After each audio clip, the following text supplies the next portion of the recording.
Fala pessoal, tudo bem com vocês? Aqui é o professor Bruno. Bom dia, boa tarde, boa noite para todos vocês. Depende do horário que vocês estão assistindo esse vídeo. Vamos dar início aqui ao nosso terceiro bimestre, né? Aulas sobre o tema aqui do primeiro reinado. Então, estamos entrando no Brasil Império.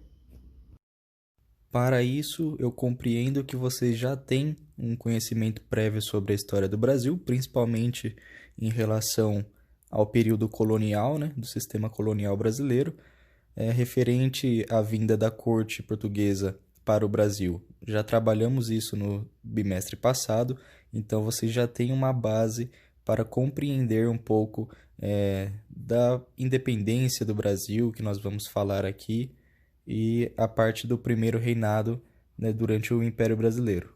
Então vamos lá. Para início, né, por que esse período chama de primeiro reinado? Nós estamos falando sobre um período, pessoal, em que o Brasil foi um império. Então tinha uma figura do imperador no poder, né, político do Brasil. Hoje em dia nós temos a figura de um presidente, né? Nós temos lá o executivo, né, federal, que tem o presidente. Nós também vimos um pouco sobre isso no bimestre passado. Temos no executivo estadual o governador e no executivo municipal, né, da cidade temos o prefeito. Então, naquele período, nós tínhamos a figura do executivo assim, federal, era a figura do imperador. Um pouco mais para frente, nós vamos ver que também haviam os deputados e os senadores, né? Eles tinham algumas funções que nós também vamos acompanhar aqui durante essa videoaula para compreender um pouco mais sobre as funções desses deputados e senadores naquele período.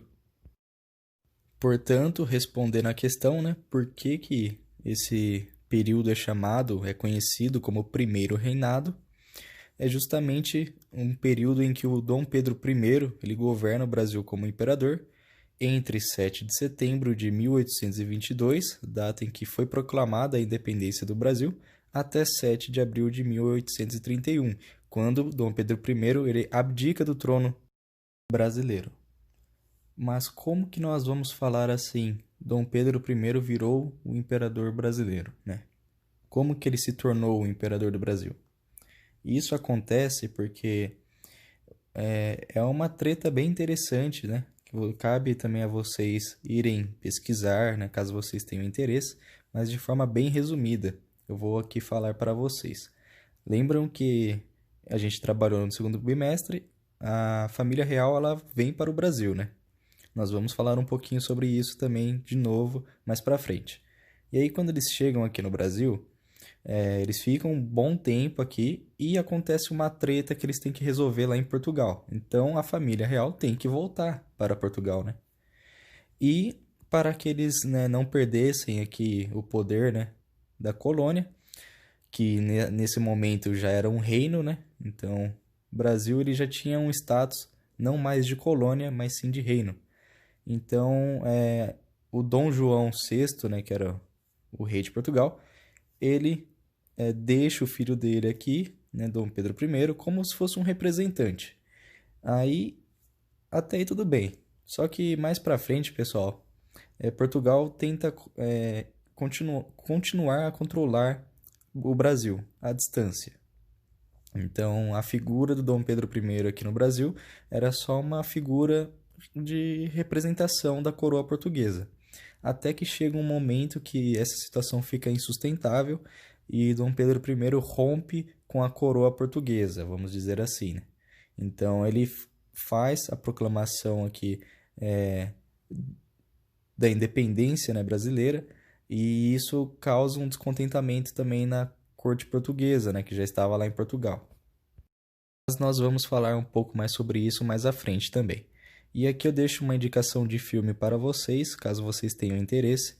Tem no YouTube, tá?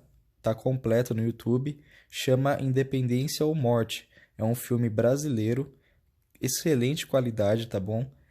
A gente acaba, às vezes, duvidando da qualidade dos filmes brasileiros, mas esse filme ele é antigo e ele tem uma qualidade excelente, pessoal. A temática é justamente a questão da independência do Brasil, né? Conta ali a vida de Dom Pedro I, então é muito interessante que vocês assistam para compreender esse momento da história. Aqui eu resolvi trazer um mapa mental para vocês, que é uma forma muito interessante de vocês estarem estudando os conteúdos, tanto para história quanto para as outras matérias. É bom vocês já irem conhecendo esse método, caso vocês já não conheçam, né? Porque é muito comum as pessoas utilizarem. Então aqui normalmente as pessoas deixam no centro, né, o nome do tema específico e aí vai colocando esse monte de seta aí para os temas mais importantes, né, mais relevantes sobre aquele determinado tema principal. Então aqui nós temos, né, o primeiro reinado, a data de 1822 até 1831, né, que é o período em que é chamado de primeiro reinado. E aí os principais acontecimentos, né? Então tem a primeira Constituição do Brasil, que nós vamos ver, consolidação da independência, conflitos no primeiro reinado e a crise, né? Até chegar à abdicação de Dom Pedro I. Então, aqui é uma forma bem fácil de vocês estarem estudando esse conteúdo. Essas são as primeiras, né, questões que nós vamos responder a partir das nossas aulas aqui. Então, essa primeira parte da aula, nós já temos essas 3 primeiras questões aqui. Lembrando, pessoal, que eu vou sempre fazer a leitura aqui dos slides com vocês. Qualquer momento que vocês acharem um pouco confuso, tiverem alguma dúvida, quiser voltar ao vídeo, fiquem à vontade, né? O bom do vídeo é justamente isso. Eu gravo aqui para vocês, toda vez que vocês tiverem alguma dúvida, vocês podem ouvir novamente.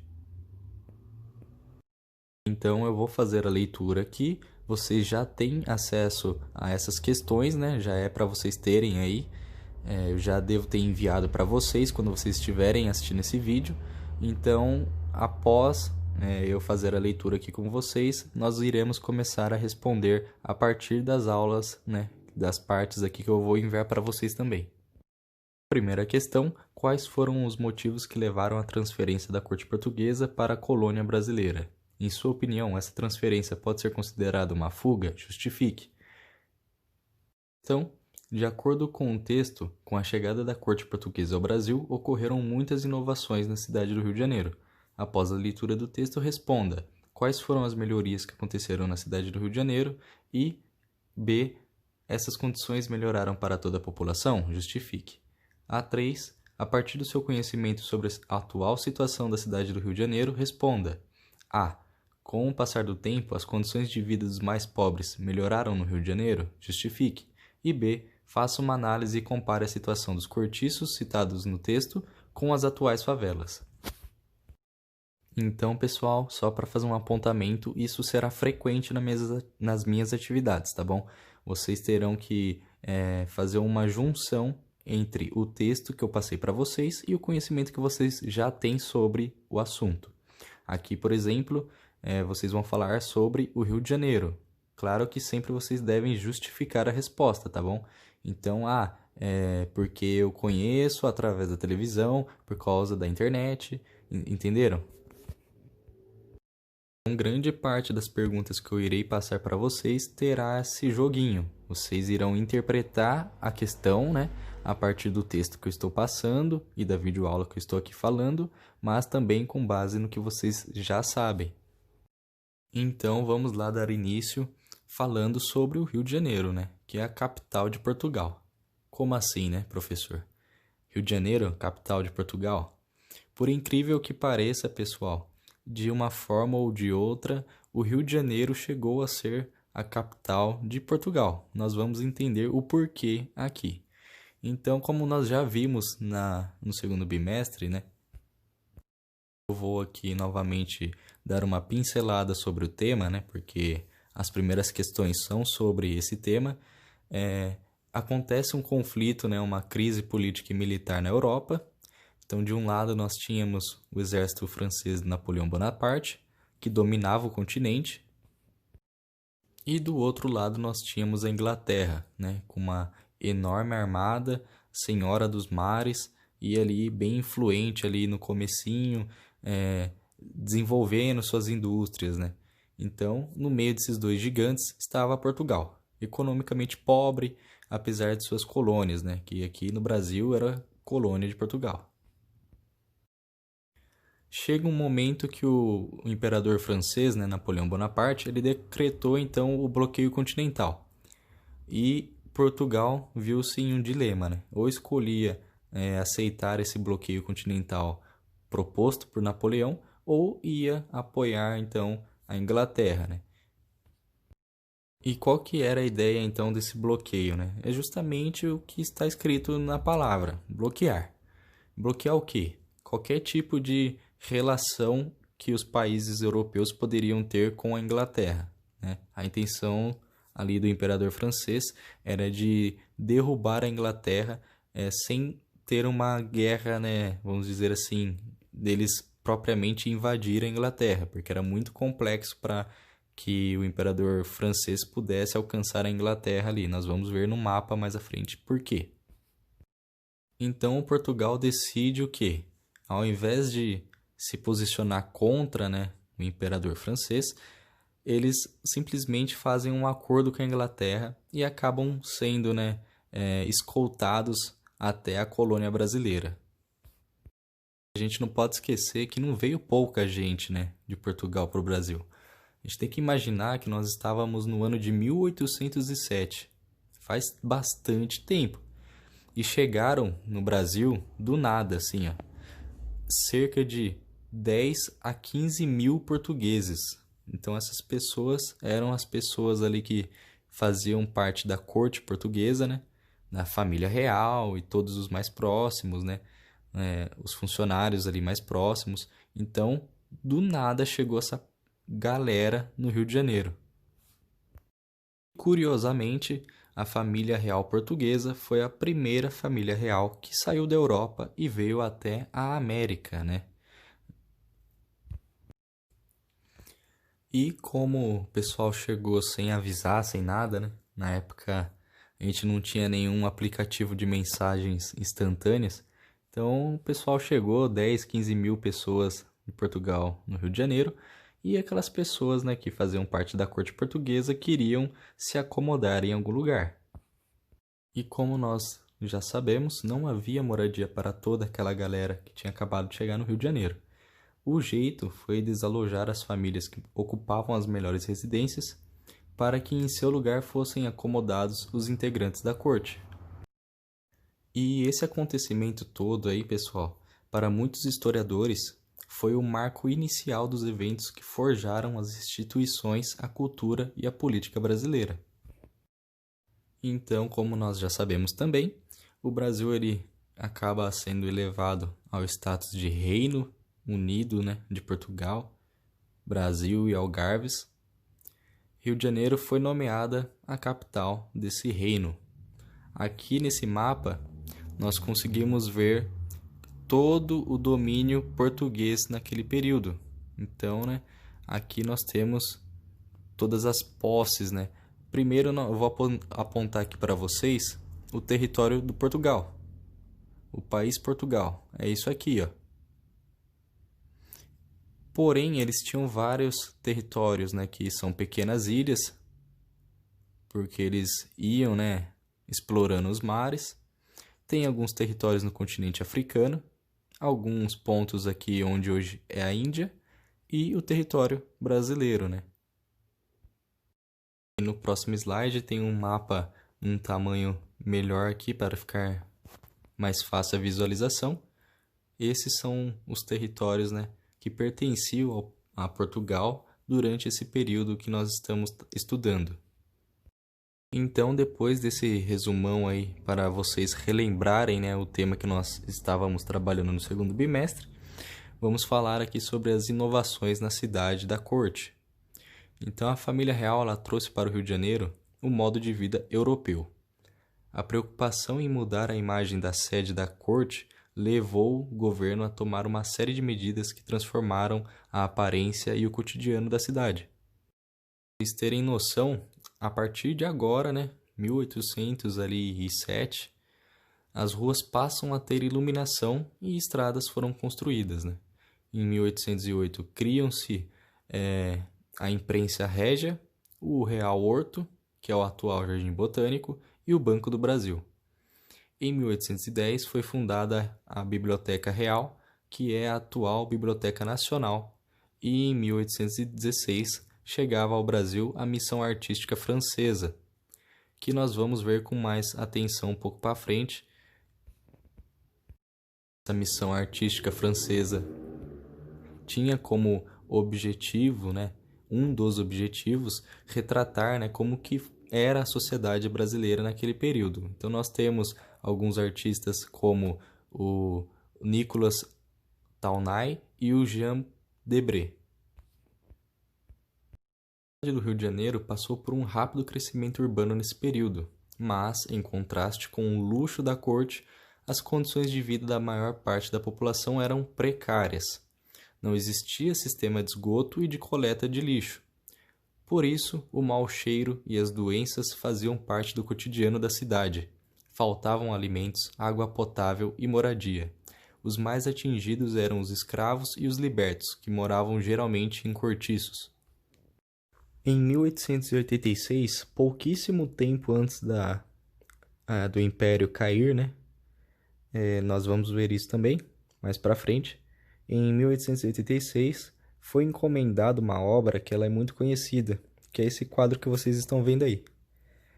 Tem por nome Independência ou Morte, ou também muitos conhecem como o Grito do Ipiranga, lá as margens do Ipiranga, que é o momento em que o Dom Pedro I declara, faz a proclamação da independência brasileira. Então, o que nós conseguimos extrair um pouco desse quadro, fazendo uma análise? Nós temos alguns pontos que nós podemos falar o seguinte: a imagem ela não foi feita por uma pessoa que presenciou aquele momento, Então, esse é um ponto importante. Ela é feita através de descrições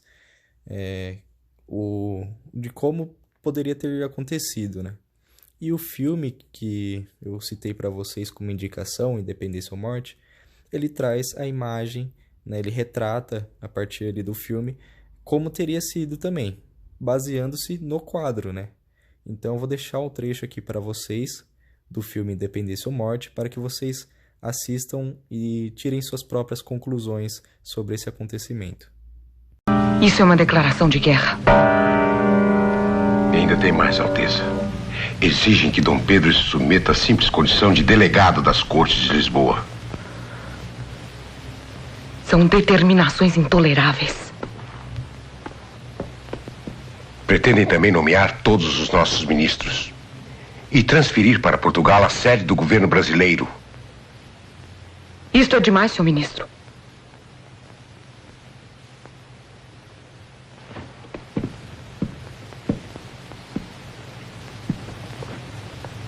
É chegada a hora de cortar os laços que nos unem a Portugal.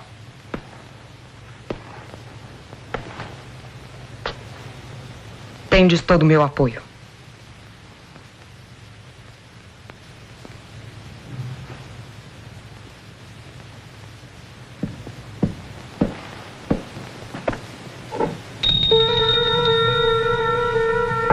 Dom Pedro precisa ser convenientemente informado sobre a decisão que deve tomar.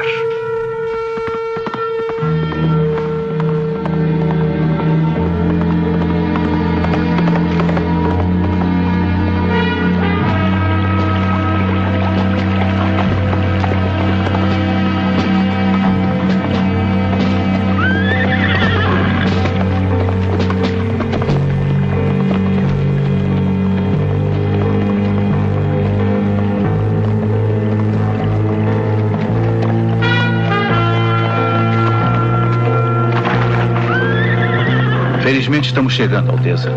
Já estamos na colina do Ipiranga.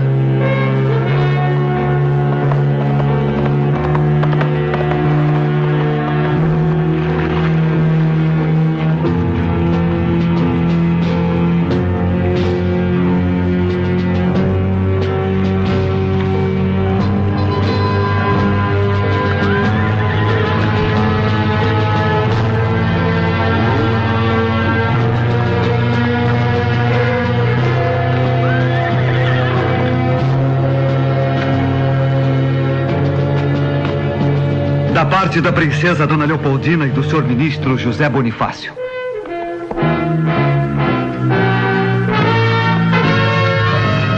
De Portugal nada mais temos a esperar, senão escravidão e horrores. Decida-se, Vossa Alteza, o quanto antes. Porque resoluções e medidas de água morna para nada mais servem. Cada momento perdido é uma desgraça. Só há 2 caminhos a seguir: partir para Portugal e entregar-se prisioneiro das cortes, ou ficar no Brasil e proclamar a independência. Mande mensageiro para São Paulo, que estropie tantos cavalos quantos forem necessários, mas que entregue o mais rapidamente possível estas mensagens ao príncipe regente. Todos em forma! Sai, canalhas, parasitas, cachorros! O que aqueles imbecis estão pensando? Eles querem e terão a sua conta. Em forma! As cortes de Portugal querem nos escravizar. De hoje em diante, as nossas relações estão cortadas. Eu nada mais quero do governo de Lisboa. Nenhum laço nos une mais. Pelo meu sangue, pela minha honra e pelo meu Deus, juro promover a independência do Brasil. Independência ou morte!